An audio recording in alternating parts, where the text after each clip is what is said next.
കേരളത്തിൽ ഒരു ജനാധിപത്യ സർക്കാർ രൂപീകൃതമായതിനു ശേഷമുള്ള ഏറ്റവും വലിയ കോഴ വാങ്ങലിലാണ് പ്രിയപ്പെട്ട ശ്രീ പിണറായി വിജയന്റെ നേതൃത്വത്തിലുള്ള സംസ്ഥാന സർക്കാർ തയ്യാറായിരിക്കുന്നത്.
കേരളത്തിൽ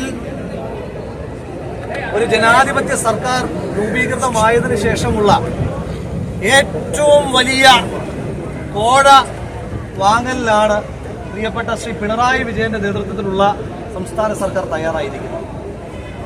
ഞങ്ങൾ തുറക്കുന്നത് ബാറുകളല്ല സ്കൂളുകളാണ് എന്ന് പറഞ്ഞ് അധികാരത്തിലേക്ക് വന്നൊരു സർക്കാർ 29 ബാറുകൾ മാത്രമുണ്ടായിരുന്ന ഒരു സംസ്ഥാനത്ത് ഇന്നത്തെ ദിവസമാകുമ്പോൾ 803 ബാറുകൾ തുറന്ന് പ്രവർത്തിക്കുന്ന സാഹചര്യം ഉണ്ടായിട്ടുണ്ട് എങ്കിൽ ഈ സംസ്ഥാന സർക്കാർ പഠിക്കുവാൻ ആഗ്രഹിക്കുന്നത് സ്കൂളുകളിൽ നിന്നാണോ ബാറുകളിൽ നിന്നാണോ എന്ന് ഈ സംസ്ഥാന സർക്കാരിന് നേതൃത്വം കൊടുക്കുന്ന ആളുകളാണ് വ്യക്തമാക്കേണ്ടതായിട്ടുള്ളത്.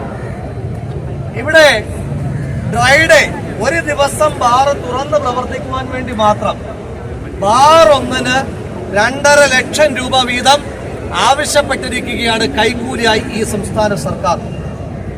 അപ്പോൾ ഒരു ദിവസം തുടങ്ങുന്നതിന് 2.5 ലക്ഷം രൂപ വീതമാണ് ഈ സംസ്ഥാന സർക്കാർ ഈടാക്കുന്നത് എങ്കിൽ ഈ സർക്കാരാണ് ബാറുകൾക്ക് ലൈസൻസ് കൊടുക്കുന്നത് എന്ന സാഹചര്യത്തിൽ ഒരു ബാർ പ്രവർത്തനം ആരംഭിക്കുവാൻ എത്ര കോടി രൂപയായിരിക്കും കൈക്കൂലി വാങ്ങുന്നത് എന്ന് ഈ നാട്ടിലെ സാധാരണ ജനങ്ങൾ മനസ്സിലാക്കേണ്ടതായിട്ടുണ്ട്.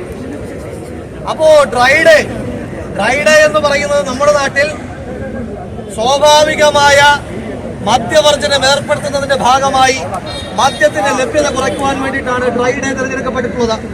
അപ്പൊ മദ്യത്തിന്റെ ലഭ്യത വർദ്ധിപ്പിക്കുക എന്നുള്ളത് ഈ സംസ്ഥാന സർക്കാർ ഒരു അജണ്ടയാക്കി മാറ്റിയിരിക്കുകയാണ്.